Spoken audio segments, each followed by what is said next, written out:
我叫林玉，是一名欺诈师。当谎言被所有人相信，那就是真相。欢迎来到我的游戏，高阳。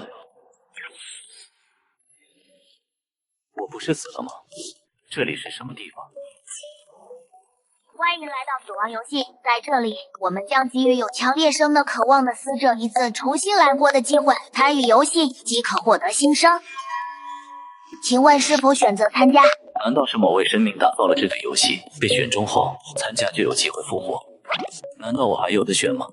我参加。欢迎您加入死亡游戏，玩家林玉正在为您抽取初始职业。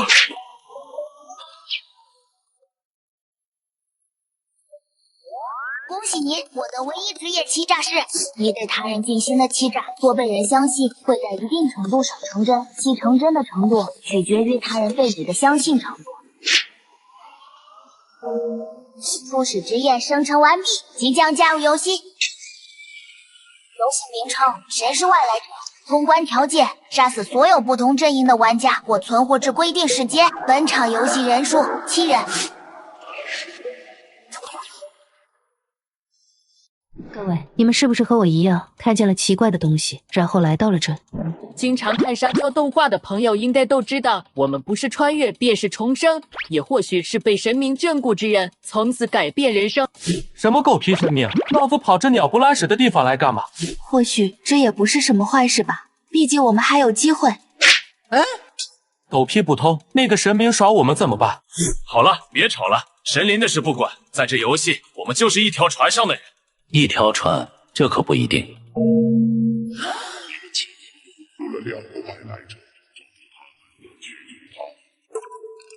大家冷静些，墙上的字或为游戏提示。胖子你看过类似的有头绪吗？驱逐我们这里的2个外来者，类似找卧底的游戏，可这说明太简单了，表述模糊。大概性格已经了解，也该说话了。成为焦点可不是我的目的。桌子上的这些信封，想必有游戏的线索提示，我们也许该看一下。确实，差点忘了这信封。你好，人类同胞，古堡中有诸多箱子，有用之物在其中，不过红色箱子是狼人的，装有其武器，人类无法开启，务必留神，为使古堡正常运作，每天要照日程表做事，不然机关、毒物和严寒会夺命。每晚7点开会，能投票驱逐1人出堡。会议室安全，不可行凶，若发现尸体，可即刻提前开会。所有人7点必须到会议室，夜间在会议室休息，这里不会出事。狼人狡诈善伪装，相互间也难辨认。人类若能撑过7天，哪怕狼人未被找出，也能离开。看完了这个，大伙想必已经了解这个类似狼人杀的游戏了吧？大家应该都获得了自己的职业，这些肯定对游戏有帮助。我们先轮流讲职业和能力，以此或能定好策略。我先，鱼龙果，职业士兵，能力使身体素质翻5倍。我叫包六，职业是地痞，能无视规则一次。我的职业不如士兵干脆，但别招我，我能不守规则。我叫许秀美，职业是教师，能力是获取本场游戏的一些相关信息。你获啥信息了？是这游戏额外的吗？说说看。别信，他无需告诉我们得到的信息。此刻场上谁是狼人未知，贸然谱出重要信息，或许对人类不利。万一他自己就是狼呢？你这么急着从许秀美拿要信息，我反倒怀疑你是那个狼。你别血口喷人，污蔑老子是吧？别吵了，现在争这些没用，等都介绍完再商议。到你了。我叫陈卓，职业是宅男，能力保密。我们都讲了，轮到你就不说，你特殊还是咋的？没错，我的能力太特殊，没法用话跟你们讲，等你们看到自会清楚。我叫姚振烈，职业是窃贼，能力我不想说。又不想说，你也很神秘是吗？我叫夏月，职业是兽医，能力是治疗小动物。切，治疗小动物有个屁用！这古堡里真的会有动物吗？谁知道呢？说不定这古堡的主人就喜欢在这里面养宠物。就算古堡里有动物，这娘们治疗了又能怎么样？难不成你指望动物帮你找外来者？行了行了，就剩你了，你的职业是什么？我表演的时刻到了，我的身份是预言家。恍如昨日，知晓今朝。昨日我欺骗了时间的幸福，所以今日我就是时间的行动。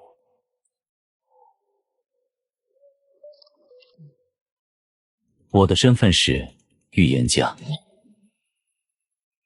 而我的能力是查验在座诸位的身份。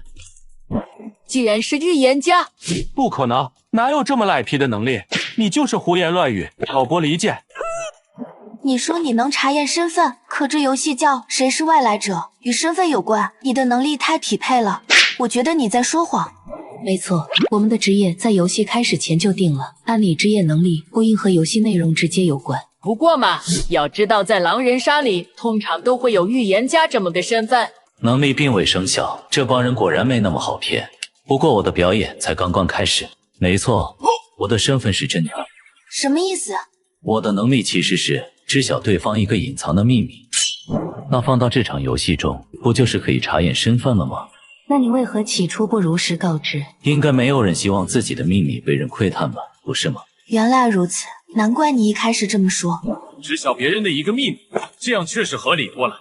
你这职业有点强力，我的怎么看怎么多余。那肯定的，这种可是强身之业，只要围着他打，不就可以轻松拿下吗？此刻，林玉沐浴在众人目光中，眼神中或多或少都有些厌恶和提防。不过，这也意味着，这就是欺诈师的能力吗？只要我想，便能选择在场的任意一人，探查到内心最深处的秘密。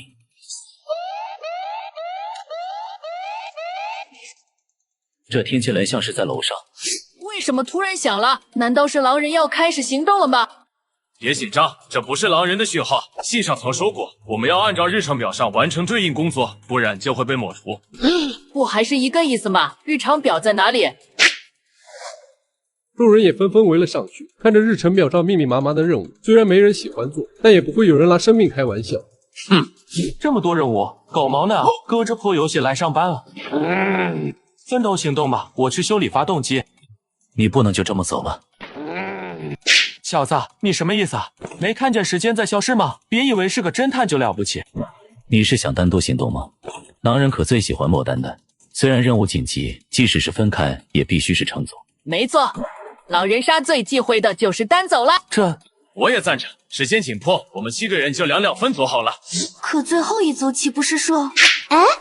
我单独行动，即便是手持武器的狼人，也不是我的对手。没错，于大哥的身份能扛起单走的责任。虽然很有道理，但分组人数越少，那么人类的风险就越大。每个人的想法不应该是活下去吗？为什么没人反对？侦探，我想和你一队，可以吗？当然可以，美丽的女士。随后，众人也相继分组完成，分别是侦探和兽医、地痞和窃贼、宅男和教师、士兵单走。这就找到了，那时间还很充裕。走吧，进去看一下。这怎么修呀？根本就不了解机械，还要求15分钟内解决。毕竟是个狼人杀内的游戏，这些任务不过是分散人群，所以答案在这个房间里。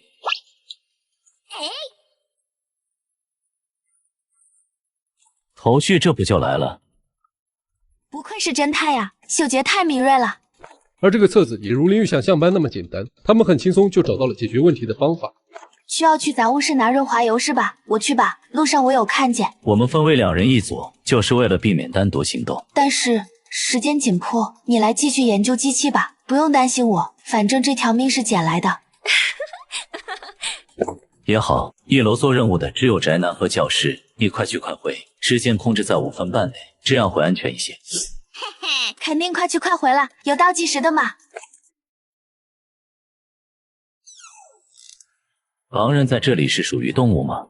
以宅男的智商问题不大，另外的人行动都有点诡异。算了，先不想嘛，这5分钟的独处时间可不能浪费了。林玉并在这杂乱的工程室翻找起来，也并不是无用功，毕竟收获了头昏脑转的体验。不能在这浪费时间了，去看看有没有新的线索。随后，林玉找到了一个人类箱子，获得了些食物，便回去了工程室。狼人的伪装往往连同族也会骗过，也就是说我不需要暴露。不过佳月也该回来了吧，已经快8分钟了。恍如昨日，知晓今朝。昨日我欺骗了时间的行动，所以今日我就是时间的行动。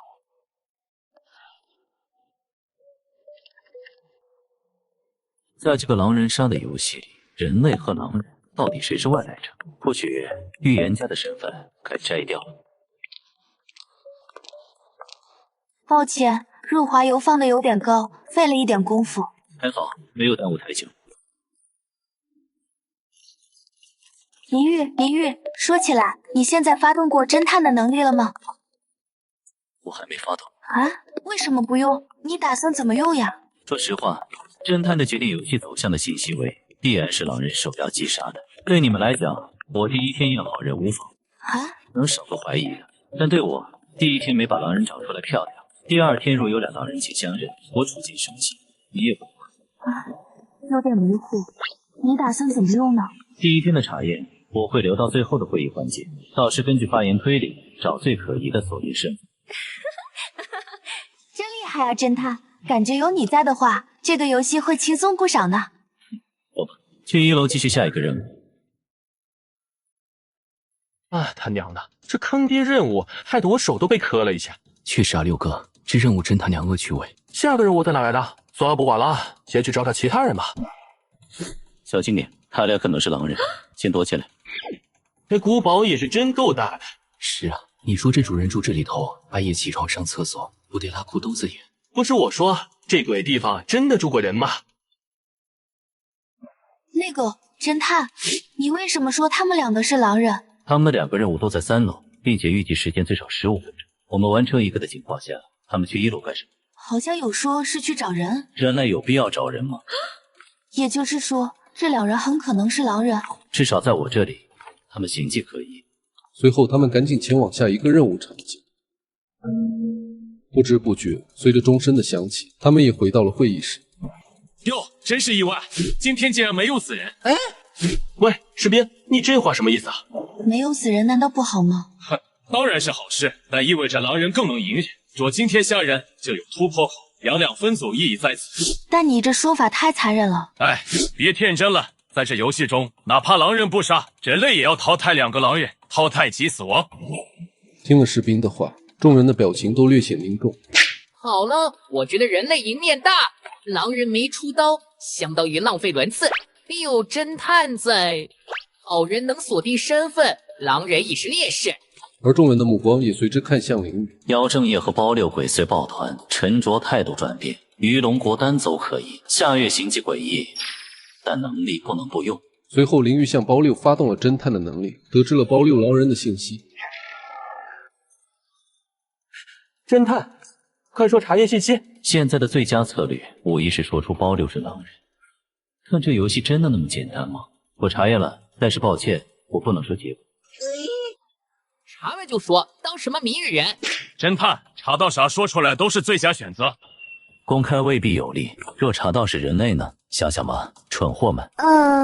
的确，查到人类爆出来可能没收益。啊？怎么会？这相当于发金水排除错误选项。但是这游戏狼人不知队友，那又怎样？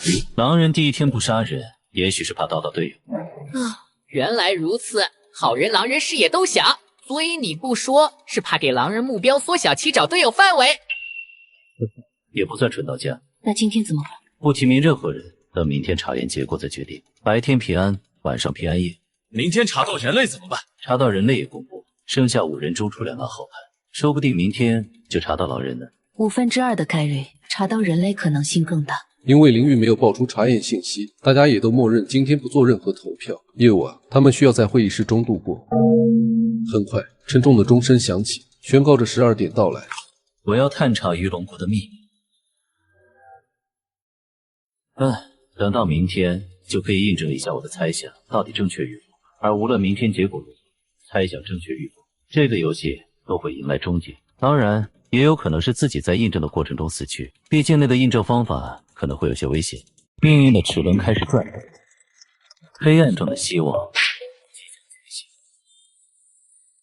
相信我，这是能颠覆世界的火花，而它即将成真。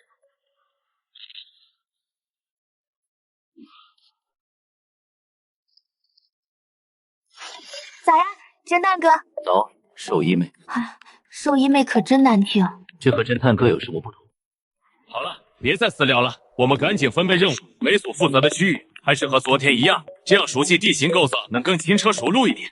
领完任务后，众人鱼贯而出，离开了会议室，各自奔赴向了所负责的区域。怎么了，侦探哥？林玉只是看着夏月，因得她酗酒，他第一次细致地打量着夏月，发现这女生比自己想象的还要好看，而且她做的工作是兽医，应该也很热爱小动物吧。抱歉，夏月。啊，干嘛突然这么叫我？你是想……我昨天及时查验到了狼人。真的假的呀，侦探哥？那你昨晚为什么不说呢？我们不是可以直接投票把狼人投出去吗？夏月，当然是因为我查到的对象是你了。你搞错了吧，侦探哥？他没有回应，只是抬起头看着他。良久之后，夏月叹了口气：“唉，真是遗憾呀，我其实对你还挺有好感的。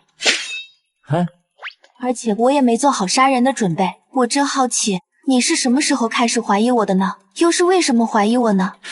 可能是因为你的演技太烂了吧，兽医妹。果然我的猜想没错，这个古堡是属于狼人。喂，侦探哥，你为什么还笑得出来呢？这当然是因为我已经完全知晓了两个狼人是谁了，并且我今天早上又发动了，已经知晓了你的另一个狼队友是谁。是这样的吗，侦探哥？但是你是怎么看出来的呢？我可是完全没有头绪啊。很简单，你的队友虽然伪装得很好，但是他绝不能让他跑了。可是夏月没想到的是，林玉并没有打算逃跑。抱歉，这是我能想到赢下来的唯一方法。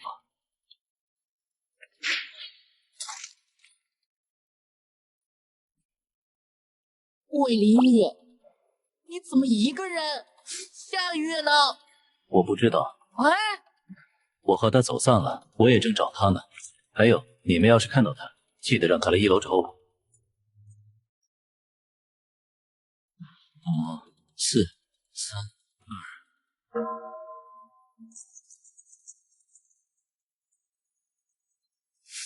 是你召开的紧急会议吗？不是。看来兽医死掉了。没错，我们发现了兽医的尸体。我和陈卓在1楼完成任务，准备去2楼时，在楼梯发现了夏月的尸体。就是他，他不仅和夏月一组行动，而且我和徐老师是在古堡中间的楼梯中段发现尸体的。在我们发现尸体前几分钟，刚撞到他从同一个楼梯走下来。当时我觉得奇怪，就问他为啥单独行动，结果他只是含糊说和兽医走散了，就自行离开了。各位，我没有杀人，这一切都是这个死胖子污蔑我的。哎，我确实和夏月走散了，但是我怎么可能杀了他？如果我真是狼人，我会第一个选择在同行的兽医下手。就在刚才，这个白痴胖子对我指控的时候，我就已经对他进行了查验。不出所料，正是狼人。他就是为了诬陷我这个全场最高的预言家，才杀夏月并诬陷我。你在说什么狗屁？我一直和徐老师一组行动。那就说明你俩双狼呗。好人信我，这轮全票宅男，明晚送走教室，游戏结束。好，侦探，你说你没杀夏月，你敢对着这个测谎仪再说一遍吗？是徐老师的职业信息获取的。当下你可不要耍花招，这个测谎仪一天只能测1句话。我不可能耍花招的，直接开始就好了。夏月的死和我完全没有关系。好啊，你在撒谎。怎么？你说我在撒谎，就是我在撒谎吗？说不定这玩意儿红灯是真话呢。再说，你说这玩意儿是测谎仪，我偏说它是个留声机，还可能是个指甲剪。最重要的是，退一万步讲，就算我刚才说的是假话又怎么样？我说的是夏月的死和我完全无关。有没有可能，其实他的死和我有关呢？都是苍白无力的辩解罢了。你看有人信你吗？我申请投票。各位，又是美好又短暂的一天，想投谁心里默念一下，我会一一帮你们记录下来。不一会，众人便投票结束。哎呀，真是幸运的家伙！林玉和陈卓票数皆为1，故无人放逐。吾日哥们，你们在干什么？他在踩我这个侦探呢。服了，会玩不会玩，怎么不跟票呢？命运的齿轮开始转，黑暗中的希望即将觉醒。相信我，这是能颠覆世界的火花，而它即将成真。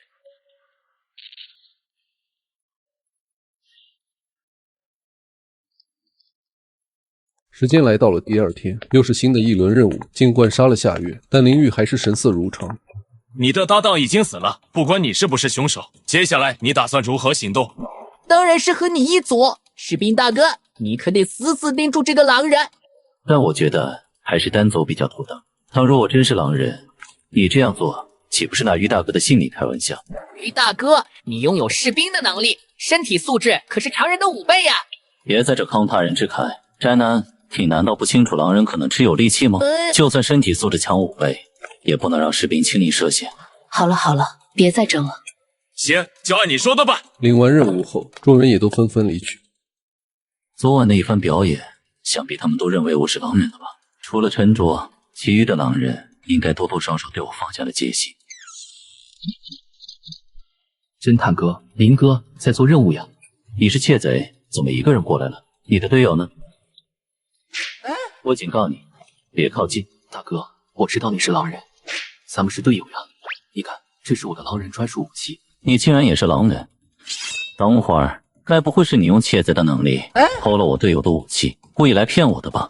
大哥，我真是你的队友啊！昨天早上我都在3楼看到你杀掉兽医，而且昨晚开会我都没跟别人说，这下你总该相信我吧？这么说，你还真是我的队友，那太好了，咱们一起行动，现在就可以大开杀戒，就算是那个强大的士兵，咱俩联手也不怕。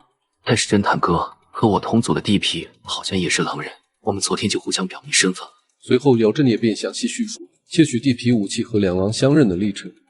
坏了，你被地痞那个混蛋给耍了，别忘了他的特殊能力。哎呀，坏了，他的能力是能无视一次规则，肯定是我能力开的狼人箱子。糟，我的身份暴露在他面前了。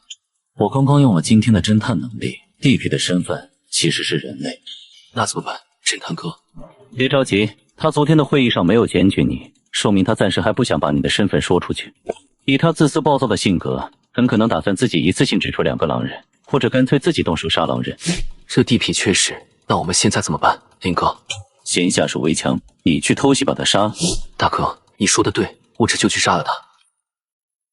再是侦探，杀了他我的嫌疑不就大了？无妨，你去杀他的时候，我也不会闲着，我会找机会再杀一个，到时候一下子死2个人，场上就剩咱们2个狼人。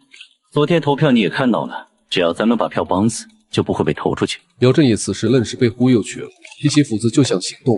小心点，成功的前提就是刀掉地痞，所以别犹豫，直接动手。放心吧，林哥，我肯定一斧头劈死他。把该做的都做了，接下来就是宅男了。随后，林玉做完任务并找到一个箱子，正准备寻找陈卓，巧的是陈卓刚好来到了门口。喂，宅男。宅男，如果我想杀你，现在就可以抹了你的脖子，所以别抢。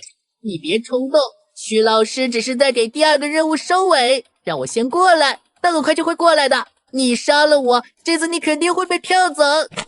我不杀你，我知道你是人类，我也是。夏月是狼人，只不过被我夺刀反杀。你真的是人类吗？当然了。随后，林玉便打开了那个属于人类的箱子。哇，原来你真是人类呀！不好意思，昨晚把你当成狼人了。但话又说回来，昨晚你的表现确实像狼人。我那是故意的，如果我表现的不像狼人，反而可能被票出去。你就不好奇为什么昨晚只有你给我投了1票吗？这是什么意思？意思就是这个游戏有个文字陷阱，人类阵营才是外来者，狼人有5个。我靠，真的假的？仔细想想，徐老师确实没开过人类箱子，他甚至连测谎仪和手枪的箱子都是让我开的。等一下，徐老师有手枪吗？是啊，徐老师的职业能力能得到关于游戏有用的信息，他得知人类阵营有测谎仪和手枪，手枪子弹必中。那手枪在哪儿？在徐老师那。林玉沉默了许久，悠悠地看着陈卓。跟我透个底吧，你的能力到底是什么？我的能力是保持静止状态时，体力消耗减少至常人的1/3，恢复速度加快3倍。又是好一阵的沉默。既然手枪只有1发子弹，那你能负责去扛着必中的一枪吗？哥，你认真的吗？我当然是开玩笑的。而后房门又被突然打开，进来的人竟是士兵和教师。我落单的时候遇到了士兵，他想杀我，幸亏这把手枪让他冷静了下来。也多亏了这东西，让我们俩意识到了一件事，原来狼人的数量不止2个，人类才是外来者。情况显然出了点意外，林玉也只能暂时改变策略了。我也已经意识到了，毕竟昨天只有胖子给我投了票，加上我杀的夏月，现在的人类应该就只有这小胖子了。哟，都在这呢，真热闹！我老远就听到声音了，都在这干啥呢？冷静点，窃贼。虽然不知道你想干什么，但别乱来。我和你一样是狼人。什么？你也是狼人？我和玉龙国都是狼人，信不信由你，反正别添乱就行。你把地痞杀了？哎，侦探哥判断错了，我俩之前不知道狼人有5个。地痞第一天说他是狼，第2天我看到侦探杀兽医，就觉得不对劲，跟侦探商量后把地痞杀了。算了，杀就杀了。现在看来人类就剩这宅男了，杀了他游戏就结束。你们都是狼人，这游戏没法玩了。不玩了，你们爱杀就杀吧。没用的，小胖子。 5个狼人，错了，宅男，你还有队友，侦探就是你的队友，他根本不是狼人。你应该也很想活下去吧，小胖子。不过你既然选择帮我打掩护，那么新的演出即将开始，命运的齿轮开始转动，黑暗中的希望即将觉醒。交接我，这是能颠覆世界的谎话，而它即将成真。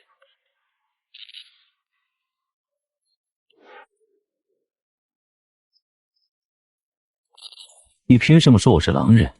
我有狼人武器，而你呢？你不用想着反踩我，我也有狼人武器。都有狼人武器，凭什么你就说我是人类而非狼人？方才窃贼说了，和你商议后误杀地痞。你明知狼人数量多，为啥让他动手？你别跟我狡辩，你昨天在会上故意像狼人的行为，我可不信你不知道。侦探，你是聪明人，别说蠢话。因为我真的觉得地痞是人类，他的武器是拿来钓鱼的。但我最初怀疑士兵和兽医是人类，便杀了兽医一样的士兵。谁想猜想有误，并且宅男太蠢，被教室忽悠的团团转。抱歉，窃贼，我太自负了。他娘的，侦探哥，你真是害苦我。侦探，你这家伙确实很危险，你的话也太有欺骗性了。要不是我有决定性的证据，我还真要被你骗过去了。你有什么决定性证据？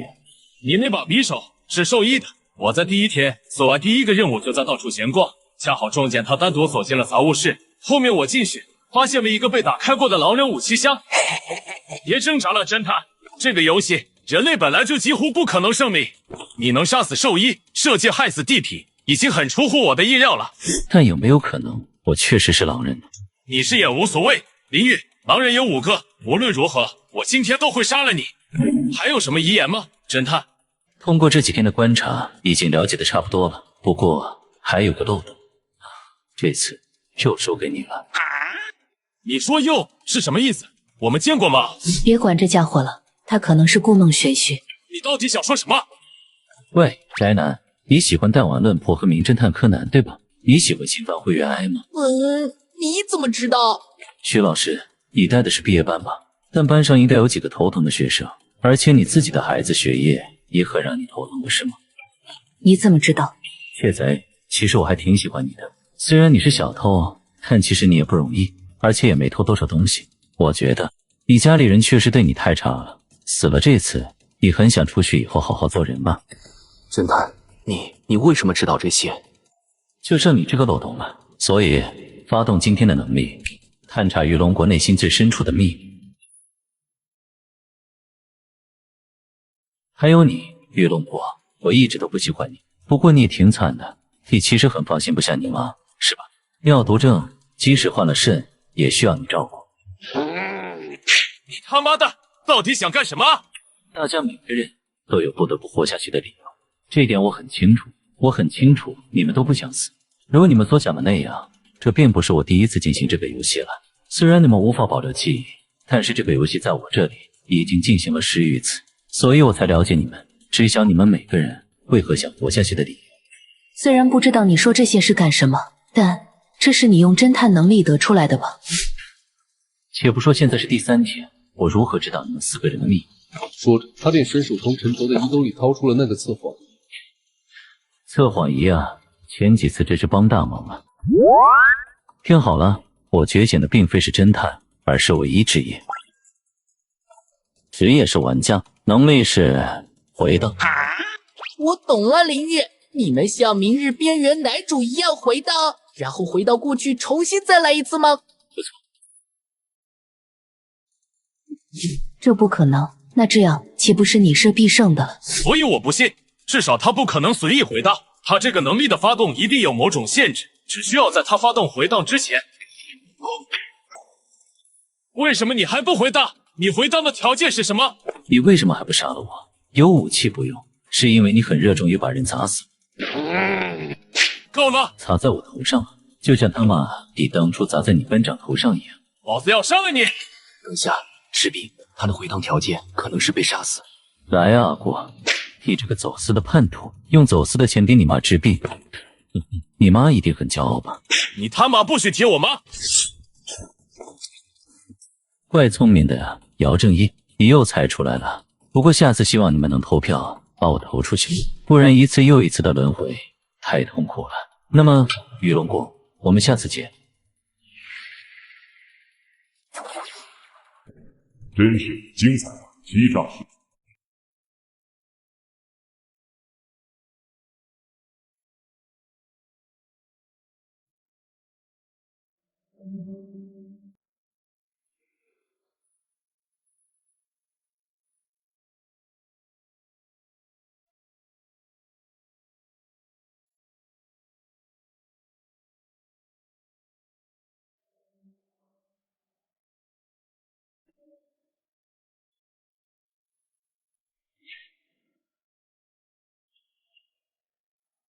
竟然还能提前活动，疯就疯吧，反正这个游戏就够疯狂。随后，林玉站起身来，便把每个人的信封收起来，便离开了会议室。不一会，众人也都一一醒来。欢迎来到我的游戏，你是这个游戏的主人吗？换句话说，你就是神吗？林玉没有否认，只是微微颔首，露出高深莫测的微笑。我更喜欢被称呼为管理员先生。好的，管理员先生，能为我们讲解下这个游戏规则吗？装神弄鬼的，你到底是什么东西？把我们弄到这里，有什么目的？包六先生，你来之前，难道没有看到那些足以让你理清楚现状的提示吗？你竟然知道我的名字？当然了，这毕竟是我的游戏，我不仅知道你的名字，还知道你觉醒了一项职业地痞。所以，管理员大人可以为我们讲解游戏规则了吗？当然可以，虽然本不用强调，但因为刚才的插曲，我还是再说一遍，诸位都很清楚，你们已经死了吧？你们每个人都有十分强烈的不想死去的渴望，或许是因为自己的学生与孩子，或许是因为没看完的动漫，或许是因为想要重新做个好人，或许是因为重病的母亲，也或许是单纯想要活下去。总之，正是因为你们的渴望，你们才会获得参加这场游戏的机会。希望你们能够把握好这次机会。好了，废话不多说，我来介绍下本场游戏的规则。各位生前都有听过或者玩过狼人杀这个游戏吗？管理员先生，我有一点不明白。我记得我进入这个游戏之前，看到玩家的数量应该是7才对吧？为什么这里只有6个人？很聪明嘛，士兵，我很喜欢你的敏锐。恭喜你发现了本场特殊规则之一。本场游戏中存在一名觉醒了特殊职业的玩家，他觉醒的职业名为独行者，所以他并不会和你们在一起醒来。这个人会藏匿在这座城堡的范围之内。这个人的阵营是狼人还是人类？他的阵营和职业无关，同时他将不会参与投票环节。那他要是人类，岂不是相当于好人的阵营白白少了一票？放心吧，这个游戏没有你们想象的那么简单的。管理员先生，那独行者的能力除了和我们不出现一术，还有什么吗？我只会告诉你们他的职业名称，他的职业能力是否公开由他自己决定，还有你们自己的职业能力是否公开也是由你们自己决定。是吗？那我选择公开。当然，士兵的能力是身体素质获得5倍强化。哎，不是，为什么要多此一举？自己想公开自己的能力，不是随便说就可以吗？我想士兵是希望以此来证明自己没有说谎吧。毕竟作为管理员，我不仅清楚你们的职业、能力、姓名等等个人信息，对这个游戏之中的一切布置和机关，我也了如指掌。不过，我给自己的管理员特权，也仅仅是了解这个游戏内的构造罢了。为了保证这个游戏的公平性，我是不会直接出手干预游戏进程的。我甚至都不清楚你们每个人的阵营身份具体是什么。随着林玉的发言结束，管理员的身份也在此刻骤然成真。整个城堡的平面图、各种机关和箱子的位置与信息，全部涌入他的脑海里。总算成真了。直接说自己能对这个游戏随意改变操作，那相信的程度确实还不够。但是，只是得到整个游戏的全貌信息，还是做得到的。而对于林玉来说，在已经拥有了一个做实的管理员身份，游离于游戏之外，他其实就已经赢了大半了。此时再获得一个全图视野般的外挂视角，林玉觉得自己客观上十拿9稳，但有了上次的经验，林玉还是不敢拖大。在座的每一个人都并不笨，而且正因为他们都对生有着近乎偏执的渴望，他们每个人也绝对不在乎杀人。哪怕是看起来柔弱的夏月，上一次游戏中被自己交过身份的瞬间，也立刻抽刀就要捅死自己。所以还是要想办法速战速决。林玉思考了片刻后，脑海里又有一个新的想法成型。不过各位，我虽然不会直接出手干涉这场游戏，但是我依然会和各位一起活动在这座城堡里。而你们看到我之后，则是可以向我提出一个问题，例如其他人的位置、能力，甚至是杀人与否，或者是这座古堡里的机关物资相关的事情。不过问题是需要支付一定的报酬，我才会回答。我们需要支付的是什么？其他人的性命，你们每杀掉一个人，就可以获得一次问问题的机会。林玉话说到了这里，而场上的聪明人已经瞬间从林玉的话语中推断出一个事实。换句话说，这个游戏不只是狼人能杀人，狼人只是会有武器优势，是吗？是的，你们这一批玩家比我想象的有趣太多。我叫林玉，是一名欺诈师。当谎言被所有人相信，那就是真相。欢迎来到我的游戏《羔羊门》。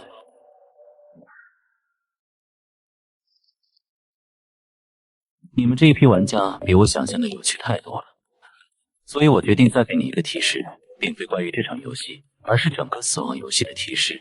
游戏通关的条件固然是阵营胜利，但所有活下来的玩家将会平分任务奖励。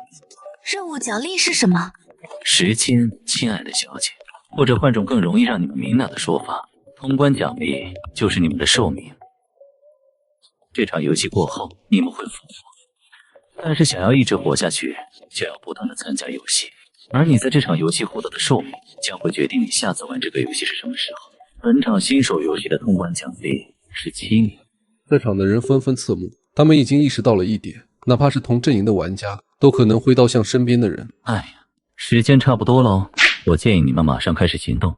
不要忘记，你们的敌人可不只是身边的人哦，这座古堡本身也是会吃人的。在林玉的提示之下，这个游戏已经从阵营对抗变成了大逃杀。所有人都没有怀疑过林玉的话。这管理员所说的规则似乎对我更有利，先按他说的做，看能不能抓住机会了。游戏变成这样，太可怕了。但为了活下去，只能拼了。嘿嘿，大逃杀正好适合我，谁也别想挡我的路。局势变得如此混乱，得小心应对，不能轻易相信任何人。怎么会变成这样？感觉生存的希望更渺茫了，但还是要努力活下去。这下完了。到处都是危险，我得想办法自保。随后，众人看完日程表，径直地走出了会议室。所有人都和别人保持了距离。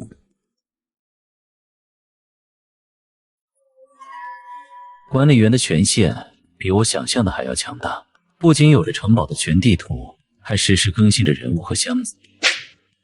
看来除了陈卓，大家都是去找狼人武器箱子了呀。这次大家的积极性可比以前高了不少了。那么我也该去找最趁手的那件武器了。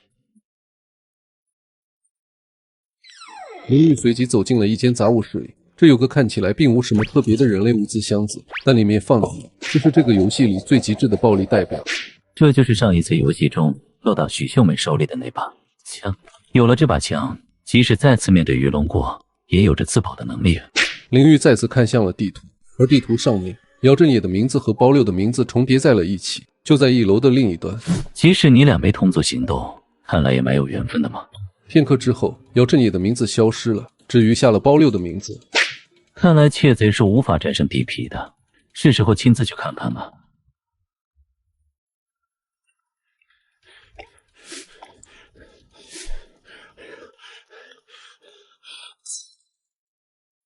哎呀，这不是管理员大人吗？有失远迎啊！你们这批玩家果然能给我不小的惊喜啊！我真是没想到，这么快就已经有第一个人死了。那有没有什么首杀奖励之类的？理论上没有，但是你这么说了，送你个免费的消息吧。在你身后的厕所里洗手台下方有个狼人武器箱子，希望你能用得上。哎呀，你不是不知道我们的阵营身份吗？我是不知道，但是我可以猜测嘛。动手这么快，而且看样子是你主动攻击的姚正业，说明你肯定来自一个本来就需要杀人的阵营。在你看来，反正迟早都是要动手的。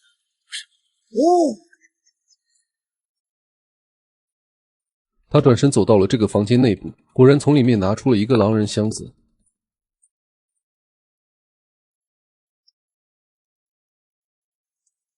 包六也不避讳林玉，直接打开了箱子，从里面取出了一柄锤子。有点鸡肋，不过聊胜于无。我说，管理员大人，我是不是还有一次提问机会没有？当然，你现在要向我提问吗？好，我的问题是，离我最近的另一名玩家在哪？林玉感知了下地图，便随口答道：目前这个时间点的话，在城堡中部1、2楼的旋转楼梯上，有兽医在那里。不过他也在移动吗？包六眯起眼睛，凶光毕露。兽医吗？我明白。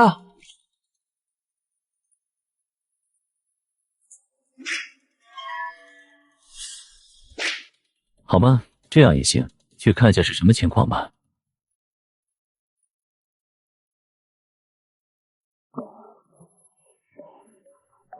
我叫林玉，是一名欺诈师。当谎言被所有人相信，那就是真相。欢迎来到我的游戏，高阳。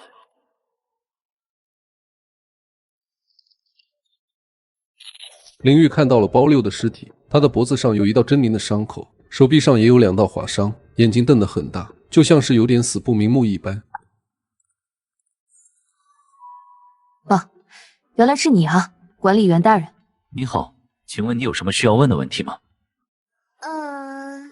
管理员大人，我能问一下吗？现在存活的玩家还有哪些？除你之外，还有独行者、士兵、教师、宅男。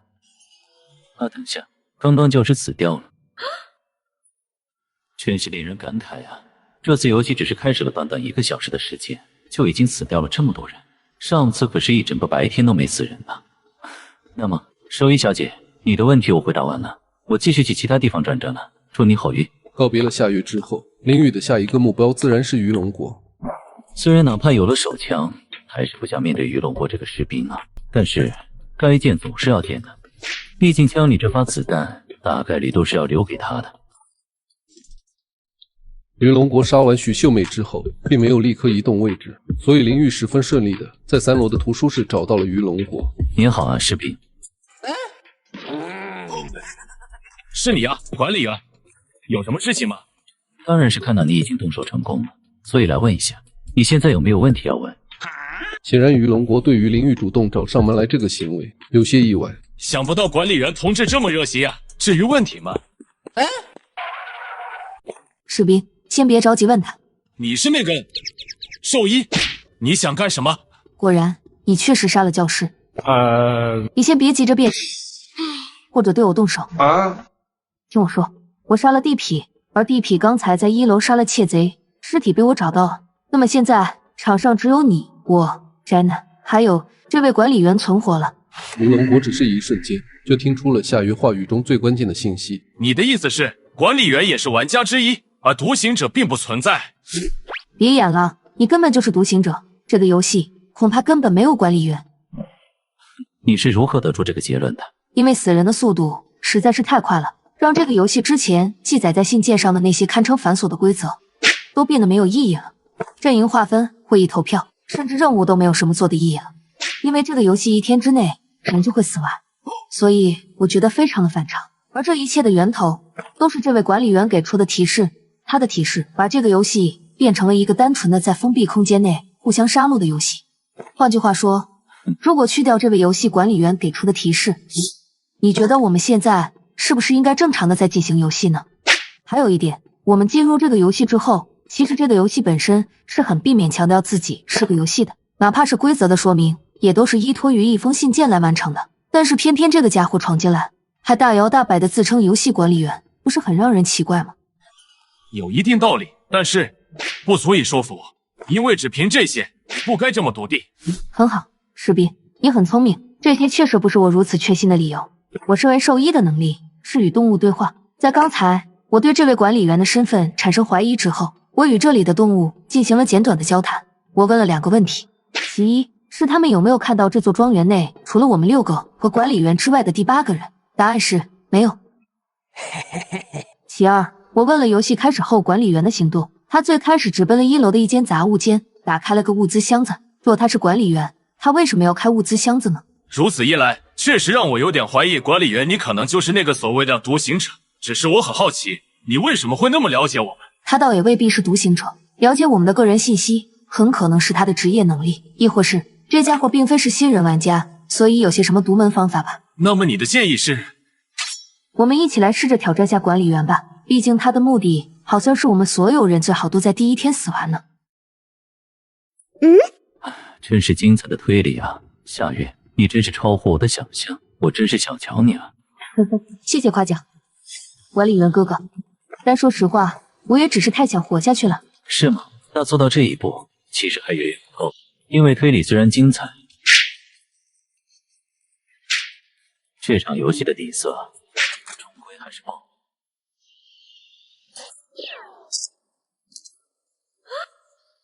现在讲进了，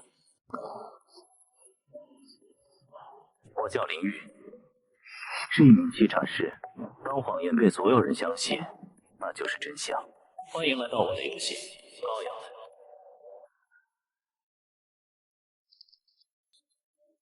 林玉迟迟没有开枪，显然林玉自己清楚，他不开枪是因为没有子弹。为什么刚才做出推理和判断的是我，你却先开枪打死了士兵呢？这个嘛，因为我感觉他可能被你说服了。他的职业士兵和现实中的经历决定了，只要他可能对我有敌意，那么你们2个之间击杀他的优先级就会无限高。哪怕我能确定你是100%对我有敌意的，我也依然会先杀他。哼，所以我这是被小瞧了，而且你这是变相承认了吗？你确实不是管理员。没错，我的确不是管理员。真是被摆了一道。不过你为什么还不杀了我？哼，该不会是你这把枪只有1发子弹吧？手枪的子弹数量有限，这个不是理所当然的吗？你要不要赌一下，赌我的枪里没有子弹？老实说，因为你迟迟不开枪，所以我反而有点怀疑了，你是不是真的只有1发子弹？因为你完全没有任何理由让我活到现在，哪怕是基于好奇心，我如何看透了你的伪装？方才我已经也把理由全部陈述给了你，所以我现在怀疑你的枪里只有1发子弹。你的推理果然很精彩，夏月，你确实太出乎我的意料了。但是很可惜，你的推理只对了一半。这把枪的子弹确实不多，但是数量不是1发，而是2发。我只是在纠结，这1发子弹究竟是留给你，还是摘呢？我不信，你的手枪应该也是某种道具。这种道具里的子弹数量，要么是满的，要么是1发，而2发这种数量实在是太奇怪了。果然有第2发。虽然嘴上说着不信不信，但其实你很相信我有第2发呀。不过这也不怪你，毕竟你遇见了我。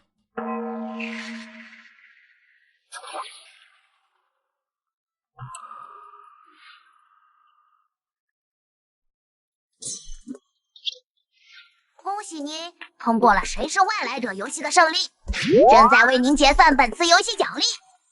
你已获得基础奖励7天生存时间。鉴于本场游戏的表现，已获得评价掌控全局，获得一项额外奖励。额外奖励，您可以选择本场游戏中的一个非专属道具作为您的奖励。哎呦，我操！怎么是7天呢？管理员大哥，说好的7年呢？哎，我之前只是为了不让你们太绝望，所以撒了个善意的谎言。7天的时间只够我继续往下开1集的呀，这能不能再宽限一下呀？抱歉，虽然我是管理员，但我也只是个有特殊身份的玩家罢了，没有那么高的权限。与其说是神，我只是神的代言人罢了，不然我也不会和你一起出现在这结算空间里。管理员大人，那你的余额会多一点吗？我获得的时间是你的2倍，这个竟然还挺难成真的。除了这个，我还能额外获得10个游戏中非专属的道具。10个？是的，其实只要你在游戏里表现出色，获得特殊评价，你也能得到道具的奖励。是这样啊？相信的程度不足以支撑成真啊，不过差的不算很多。刚才开玩笑的，其实也没有10个那么多，只有6个。我去，那也可以了。管理员大哥，我是觉得你挺牛逼的。还是差了一点点，其实也不是无条件获得，我只是身为管理员，能在获得奖励时可以获取双倍的奖励罢了。原来如此，游戏管理员真是个了不起的职业呀。不过我觉得哥你能被神明选中，也是因为你也很强。行，按照管理哥你的说法，这片结算空间应该是所有的通关玩家都在这里，是吗？没错。那为什么不见其他人？他们都死了，因为我补充了特殊规则，所以他们忍不住互相残杀了。而最后2个人恰好是同归于尽，所以这游戏结束得很快，而且只剩下了1个通关玩家。连那个独行者都死了？没错，那个独行者被兽医杀了，一刀见血封喉。祝你接下来好运，重活一次，可一定要珍惜这来之不易的机会啊！也就7天呢，哥。话还没说完，2人便回到了现实世界。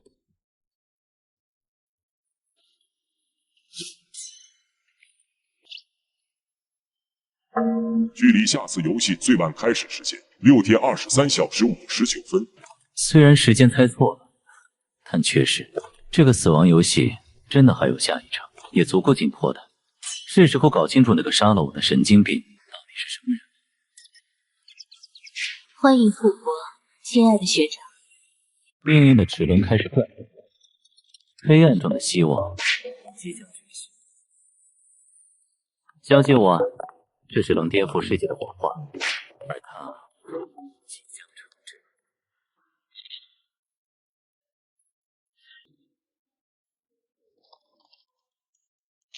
那位将我杀害的学妹早已料定我会复活，她知道死亡游戏的存在，并且很确信我会从这个游戏中复活归来。看来我只能应邀了。周三20点，江城上南区长明街940号。今天是周日，而且是刚过了0点的周日。换句话说，距离卡片上的时间还有接近3天整。这段时间足够我做很多事情了，但现在最重要的是该回去睡觉了。小林又自己练到这么晚？是啊，大爷你也早点休息。哦，对了，大爷你有看到个穿得跟鬼子中学生似的插俩辫子的女孩吗？我就随便问问，麻烦您了，大爷。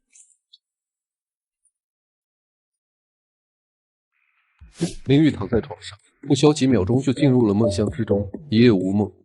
次日清晨7点钟，林玉准时睁开了双眼。昨晚又没吃晚饭，晚上回来收拾你。还是老老实实吃掉吧。随后，林玉又骑车来到了学校。虽然是大二，但林玉恰好今天是没课的。哟，我亲爱的头牌，今儿个来的也挺早呀。这看起来最多1.5米的女孩名叫沈冰淼，今年大3，是林玉的学姐，也是话剧社的社长、编剧和导演。社长，我有事情拜托你。这可真是奇怪啊！你竟然会主动找我帮忙，这是什么事情吗？我亲爱的王牌。我想要找一个人，她可能是大姨的学妹。这种事儿你应该发表白墙啊。首先，我结果要的比较急；其次，我怀疑她也可能不是我们学校的，所以这事儿一般人干不来。我明白你的意思了，真是为难人啊。不过我答应你了。谁让你是我的王牌呢？我们走。现在吗？不等他们排练吗？排练过很多次了，不差这最后一回。在我看来，主演的状态最重要，所以先帮你解决问题。林玉找上沈冰淼是有原因的。他虽然热爱话剧和剧本写作，就读于传媒大学，但是他念的专业却是数字媒体艺术。曾经为了宣传话剧社的新剧，入侵过学校的教务系统，所以林玉希望他帮忙找到那个女神。所有大一新生的学籍档案。谢了，社长。随后林玉查看起来，但并没有发现那名女生。没有啊。看你的样子，好像真不是在找喜欢的学妹，估计也算是在找袭击者吧。有没有可能是男生？毕竟你刚才只看了女生，说不定是女装大郎。那种体态和面部线条，绝对是女生。而且如果真的是长成那样的男生，恐怕早就全校闻名了。好吧，那要不我帮你用别的手段查一下。算了，社长，如果沈冰淼真的追查下去，怕是会惹上一些麻烦，毕竟事关死亡游戏。不用担心，社长，这只是件小事。好吧，我相信你。谁让你是我们话剧社的王牌呢？而正如林玉承诺的那样，似乎已经完全忘掉了心中的心事，状态保持得十分完美，并持续到演出结束。社长，那我先走了。王牌，我们还有答谢和互动环节呢。就说我肚子疼吧，主演身体不适，依然还坚持表演完整场，但是实在无法出来答谢观众了。我相信大家都会理解的，不是吗？你给我回来！得了，就按他说的办吧。希望那些冲他来的粉丝别太生气吧。江城上南区长明街940号，虽然现在时间不对，总归是要提前去踩点看看的。姐，晚上不回家吃了，社团有聚餐。好呗，好呗。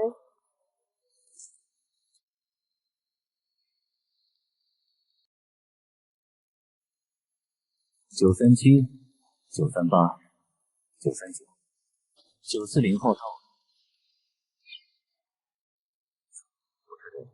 虽然外面残破陈旧，但是里面所有的桌椅摆放整齐，地面也一尘不染，就好像刚刚被人打扫过一样。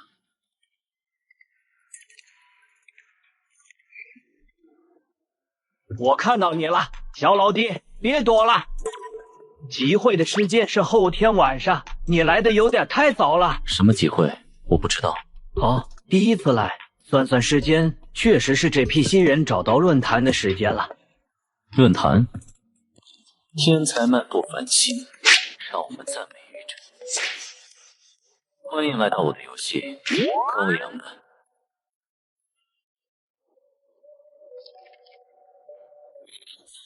论坛，我不明白你说的什么，我是路过这里的。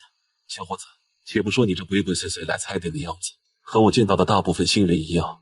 作为老手，我提醒你一下，我们这些参加过死亡游戏的玩家，是不可能对普通人透露死亡游戏这4个字的，连暗示也不行。只要冒出这个念头，你接下来说的话都会被卡在喉咙里。我能如此顺畅的跟你畅聊，就证明了你确实是玩家。玩家和玩家之间本就是对立关系吧？你都对我不提防一下吗？嘿嘿，小伙子，看来你的新手副本是对抗性质的。玩家和玩家在现实里是很少有对抗关系的，大家命都是捡来的，何必在游戏之外还要打生打死呢？俗话说得好，和气生财嘛。那你发誓不会伤害我？发誓。行吗？我对你没有任何恶意，也完全不打算伤害你。不能完全放松警惕，毕竟还存在一种可能性，那就是眼前的男人也在用真话骗人，虽然可以忽略不计。哟，你这新人还怪俊俏的，而且只花了1天时间就找到了论坛，解开了谜题，锁定了集会地址，甚至还知道提前过来踩点，真是后生可畏啊！我真的完全不知道什么集会和谜题。那你是怎么找到这里来的？有人给了我张卡片，上面留下了这里的地址。真是奇了怪了，这人怎么会把集会的地址就这么交给你一个新人？你都是什么组织拉拢你吗？但是这种奇怪的拉拢人方式，所以这集会到底指的是什么？好吧，新人，虽然不知道你的底细，但是既然你连这些常识都不知道，我就给你解答一下吧。反正这些你只要找到了论坛，也都可以在上面找到答案。现在我免费告诉你，也当是我卖你一个人情了。你把这事情说得这么一文不值，真的是想让我欠你人情吗？真诚才是我的必杀技。总之，我先问你个问题，菜鸟，你觉得衡量一个死亡游戏玩家的实力的标准是什么？实力标准？啊，是职业强度吗？这有关系，但对多数人而言，职业强度只是一小部分，副本不同，职业强度非绝对。难道是通关的游戏副本数？这不算错，但并非硬性指标。混7、8个副本的未必强过2个副本的新人。对新人来说，衡量指标只有一个，就是道具数量。小伙子，你手里的枪就是道具，首个副本就会强力道具，运气不错，实力想必也不凡。所以这些道具在玩家间能交易流通吗？集会难道是玩家交易道具的地方啊？新人，你真敏锐，一下就明白。没错，这是江城最大最靠谱的线下集会点。江城的死亡游戏玩家再次交换游戏内可交易道具，交易用钱，交易很自由，可以用钱。毕竟有人游戏强，但现实不如意，想借此改变生活。但多数人喜欢用论坛点数交易。论坛点数？那论坛不只是讨论攻略的网站吗？你还真是什么也不懂的新人呢。这样，你加下我的联系方式，我发你论坛。行了，小伙子，安装包发你了。你安装好了，邀请人填我的信息，回去论坛上自己看吧。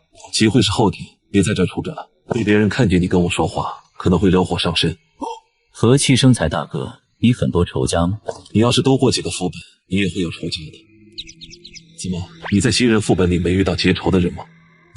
赌桌上都没有亲兄弟，这种以性命为筹码的游戏，人和人之间互相记恨上，实在是太容易了。游戏里死掉的人，应该没可能再度复活了吧？当然，死亡游戏是最后的机会了，所以要好好珍惜啊！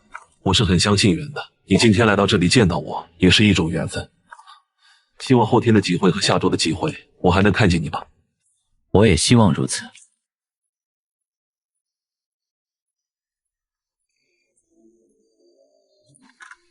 什么情况？小玉真是出息了，连着2天过了11点才回来。姐，饶了我吧，我昨天是排练，今天是聚餐。放屁！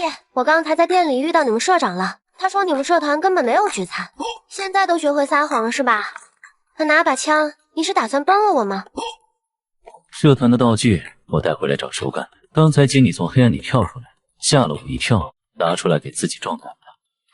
好吧，那你今晚到底去哪儿了？虽然想如实说来，但确实像是被什么堵住了一样。这次演的角色九死一生的，数息有点深，所以骑车去江边撒了散心，怕姐你担心，就撒了谎。随后两人便回了自己房间，而林玉则是在床上继续研究论坛，便又有了一个大胆的猜想。明天该去寻找一下宅男，来验证一下我的猜想。天才漫步繁星，让我们赞美宇宙。欢迎来到我的游戏，羔羊们。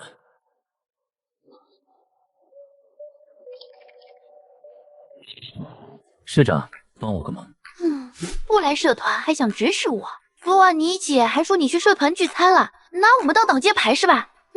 是不是鸡姐小妞了？说话。林玉，你真是个腕儿啦，直接开始私联粉丝谈恋爱是吧？话剧社不是你月抛的跳板。帮我查个人，陈卓，男，高中生。哎，听口音可能是江城人，喜欢看动漫，标准的宅男，能帮我把他合出来吗？这高中生得罪你了？对，打游戏把我坑了，然后把我信息开出来了，我要反制一下。但我水平不够，只查出来他真名是陈卓。明白，我最烦这种打游戏坑了人还开盒的了。看我给你制裁他。随后沈冰表把调查来的资料发给了林玉。你要怎么收拾他？需要我帮你黑了他账号吗？不用，我看他就是江城人，准备线下真实的。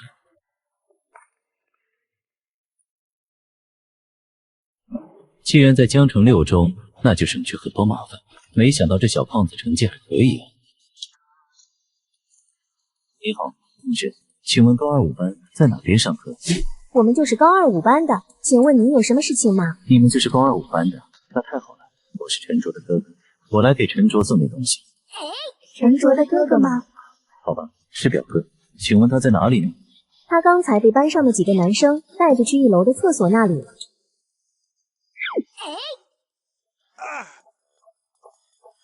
你小子能耐了是吧？让你去买瓶饮料，怎么这么多事儿呢？真不懂你在拽什么呀？喂，住手！老师，我们闹着玩呢。你们哪个班的？陈卓，你还好吗？管理员大人，您怎么找到这里来的？我是管理员，当然有我的法子了。为什么不反抗？打仗也没有用啊！我实际上就是打不过他们4个。管理员大人，您长得帅，估计成绩也好，肯定不理解的。要是我得到了士兵的能力，那肯定就直接反抗了。但是可惜，我的职业只是宅男。当然，有职业肯定比没有强。我现在挨打之后，回复速度也变快了。死亡游戏给你的力量，不仅是只有职业，还有道具。如果你有强力到足够让你获得巨大力量的道具，那我都有道具了，还能让人给欺负了？很好，这个是道具甩棍和道具敏捷药剂。管理员大人，这是干什么呀？这是我身为管理员所应该会带说明书。去吧，陈卓，现在你已经拥有了力量，去做你想做的事情吧。竟然还是蓝莓味儿的，还怪好喝。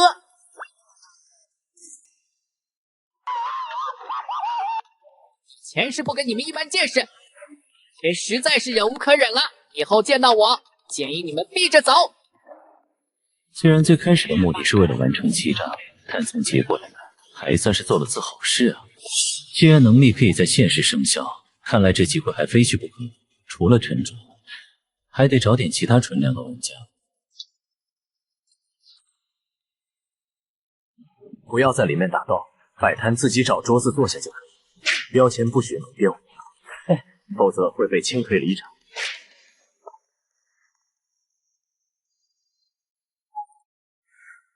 老板，你这工具箱怎么卖？一口价15点。我靠，你怎么不去抢？我是学生，能便宜点吗？哈哈，你是畜生都不行，这招对我没用。随后淋浴也开始售卖，由于价格实惠，引起了玩家们的争抢，最终还是大亨出来平息了该事件。又见面了，孩子，你果然认出我了。一开始还真没认出你来，但是你小子太愣头青了。这甩棍道具在江城起步价30点，你直接拿10来根出来，还报价10点。瞧你吓的吧！放心，既然你看我论坛，应该知道了，我大亨能称霸负责江城的线下集会，人品肯定是有保证的。就算人品没保证，我也不贪你那3瓜2枣。钱转过来了，7万元，您这说给就给了。这里面还有7500，新钞，你拿着回家点着也舒服。谢了，你看人还挺准的。那我就先回去了，实在是谢谢您的帮助。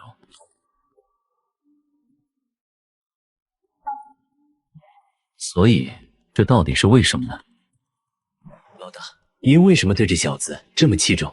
虽然新人一口气拿出这么多件道具很罕见，却也不至于您如此重视吧？我能感受到这小子身上有一种气质，一种和我很像的气质。他的未来不可限量，是块值得我投资的璞玉。别扯淡了，老大，搞得你好像很会看鱼似的。到底是因为什么？好吧，昨天这小子来的时候，给我出示了一张写着我们这地址的名片。我看了下，应该是心理学会的手笔。他是被心理学会选中的人，而且恐怕是最高级别的那种选中。心理学会？哼，那岂不是说这小子只要不夭折的话，至少会达到3阶的水准？不错，而且他的职业恐怕也不会太弱。不错嘛，林玉，不愧是被我们选中的人，不仅顺利通过了第1个副本，而且竟然还在第1次拍卖会里就出了这么大的风头。你的潜力果然难以估量。你是什么人？我是谁不重要，不过我可以告诉你，我和把你送进死亡游戏给你留下名片的女孩来自同一个组织——心理学会。